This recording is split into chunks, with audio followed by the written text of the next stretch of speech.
අද වර්තමානයේ වෙනකොට විශේෂයෙන්ම පොලිතින් කියන නැත්නම් ප්ලාස්ටික් හැම තැනම ගෙනිහිලා වනාන්තරයේද නැත්නම් වැවද දොළද ගංගාවද මහ මුහුදද කියලා නෑ. මේ හැම තැනම අපේ අය ගෙනිහිලා ප්ලාස්ටික් විසිකලා දානවා පරිහරණය කරාට පස්සේ.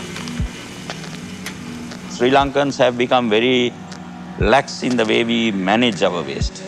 We think it's somebody else's problem. And today, particularly plastics, we are largely a single-use plastic society where we just use and dispose. අපේ අය කරන්නේ තොපියක් කෑවත් විසි කරනවා, බීම බෝතලයක් කෑවත් විසි කරනවා, යෝගට් එකක් කෑවොත් ඒකේ කෝප්පේ පාරේ විසි කරනවා. Don't think that every piece of plastic is recyclable. Just because it is put it in a different bin and it is collected and it goes somewhere, it is not recyclable. Biscuit සමාගමක් තියෙනවා. එක biscuit එක packet එකේ. යන්නත් ලැජ්ජයි. එක biscuit එක. I see a lot of greenwashing, but when you walk into a store, you see everything is wrapped. Even our vegetables are wrapped in plastic. This is not necessary. Waste management can have impact on everything. It's on water, it's on air, everything.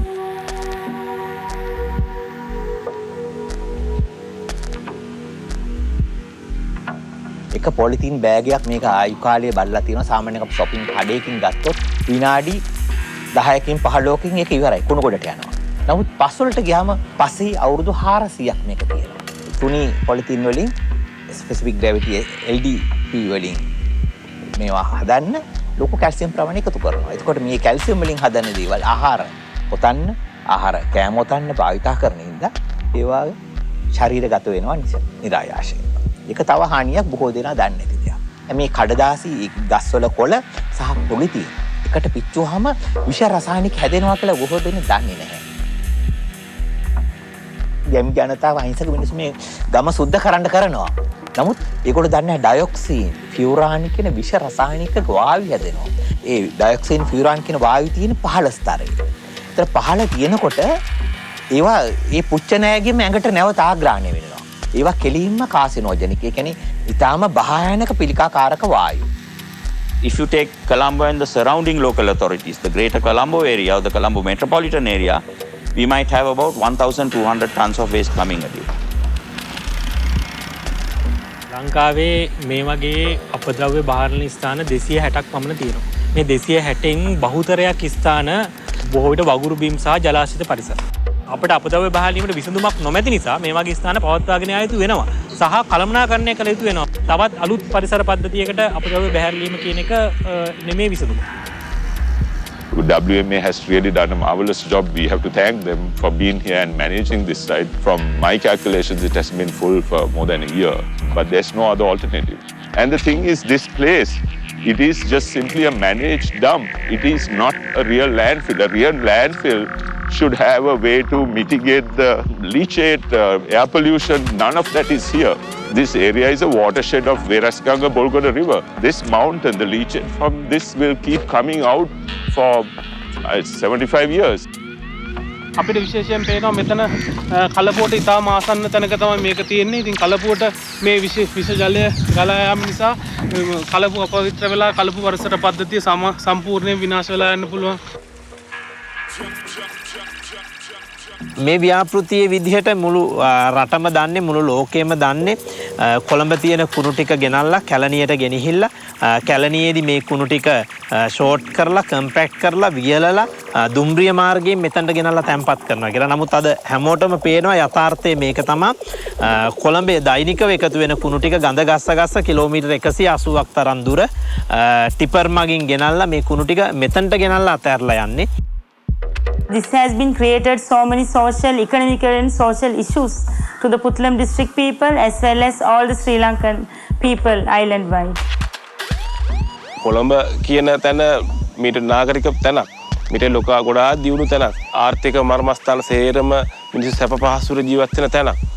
ඒ වගේ තැන් වලින් තියෙන ප්‍රශ්න කුණු ප්‍රශ්න විසඳන්න මේ වගේ ගම්මකට ගෙනල්ලා අපේ දුප්පත් මිනිස්සුන්ගේ ඔළුවට මේක දාන එක මම දකින්නේ නැහැ සාධාරණයක් තියනවා කියලා.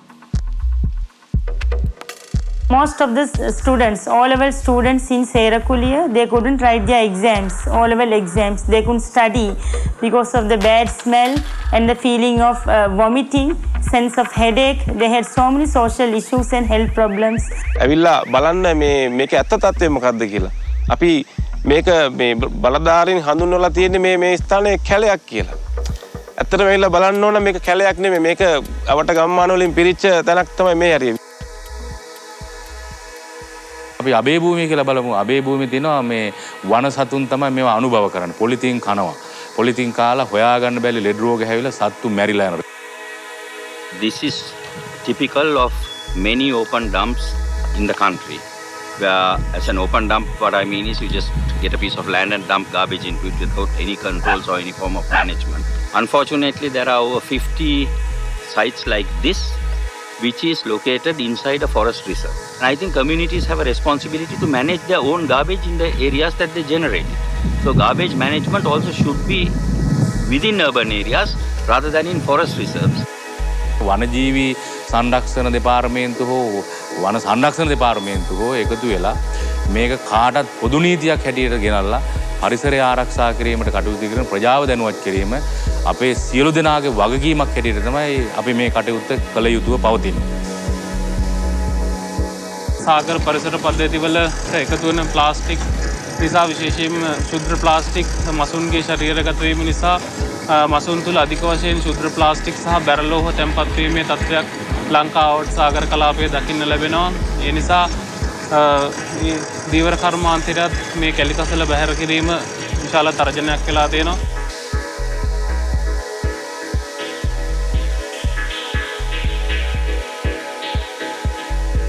කොරල් රීප්ලාන්ට් කරා තව ආටිෆිෂියල් රීෆ් එකක් හැදුවා. නමුත් ඒ රීෆ් එකේ තියෙන කොරල්ස් වලටත් හැදෙන්න කාලයක් නෑ මේ ප්ලාස්ටික් ප්‍රශ්නේ හින්දා. මම වෙරළයින හිටගෙන ඉදී අවුරුදු 50ක 55ක විතර විදේශිකයෙක් එයාගේ අවුරුදු 8ක 9ක දරුවත් එක්ක පොලිතීන් බෑග් එකක රෙජිපෝම් කෑලි එතන තිබිච්ච කුණු වැටිය එකතු කරනවා. මට එයාට උදව් කරන්න යන්නත් බැහැ. එතන මට ලොකු ලැජ්ජාවක් ඇති වුණා. මම ශ්‍රී ලාංකිකයෙක්ද කියලා. මේ විදේශිකයෙක් ඇවිල්ලා මේක එහෙම කරනකොට අපි කොතනද ඉන්නේ කියලා. මේක පාරම්පරික දීව රස. අපි අද මෙතනට ආවෙත් එතන ඉඳගෙන. අපිත් වතුර බෝතල් විසි කරලා තියෙනවා. හැබැයි අපි දන්නේ නැතුව. නමුත් මේක ඉගෙන ගත්තට පස්සේ මේක අපි ප්‍රොටෙක්ට් කරන්න ගොඩක් වෙලාවට අපි හෙල්ප් කරනවා. DR concept එකේ පළවෙනි R දෙක reduce හා reuse. ඒ දෙක ගැන කතා කරන්නේ බොහොම අඩුයි. ඉතින් අපිට ගෙදරක එකතු වෙන කුණු ප්‍රමාණය අඩු කරගන්න පුළුවන් නම් ඒක තමයි මුලින්ම කළ යුත්තේ. ඉන් පස්සේ ගෙදරක තියෙන නැවත භාවිතා කර හැකි දව භාවිතා කළ හැකි නම් ඒක තමයි දෙවනුවට කළ යුත්තේ. ඉන් පසුව තමයි තමන් ඉවතලීම කර යුත්තේ. අපේ කුණු අපි ගෙදර ගෙනියලා අපේ තන දාමු. අපේ ගේ අපි නිතර රස්ස කරගන්න කැමති වගේ තමයි අපේ දේවල් පාරේ දාන්න බෑ. මේක අපේ රට. මේ අපේ ගේ අපේ ගම වගේ තමයි අපේ රට කියන එක. ප්‍රජාව පළාත් පාලන ආයතනය පරිසර පොලිසිය සහ මධ්‍යම පරිසර අධිකාරිය කරා නම් කසලින් තොර ශ්‍රී ලංකාවකට යන්නේක නුදුරු අනාගතය අපිට කරගන්න පුළුවන්. තාමත්ම ලේසියෙන් කරගන්න. කැපවීම තමයි අපිට ඕනේ. As long as the regulatory framework is in place and the red tape is out of the way, let the private sector jointly with the government take care of this we can. තමන්ගේ සෞඛ්‍යය, අපි ප්‍රජාවගේ සෞඛ්‍යය සහ ලෝක සෞඛ්‍යය සහ ලෝක පරිසරය කියන හැම මට්ටමකට හිතුවොත් අපිට අපේ ඇඟට ගත්තොත් මේ ප්‍රශ්නේ හරියට අපිට මේකෙන් බේරෙන්න පුළුවන් කියන එක තමයි කියන්නේ. පුළුවන්.